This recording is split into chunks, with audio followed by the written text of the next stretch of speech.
చెమట చుక్కల సత్తువతోని పుడమి పురుడు పోసుకున్నది. కంటి పాపల కావలిలోనే పంట రాసి నెలకొన్నది. వందనాలు రైతన్నా నీకు వందనాలన్నా, నీ రెక్కాడకుంటే బుక్కెడు భూమే లేదన్నా.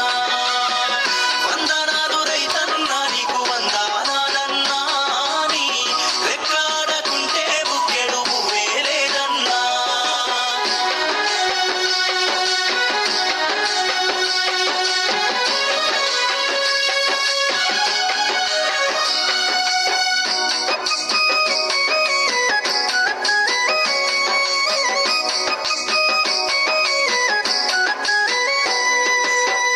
మట్టి సోపతిగాడ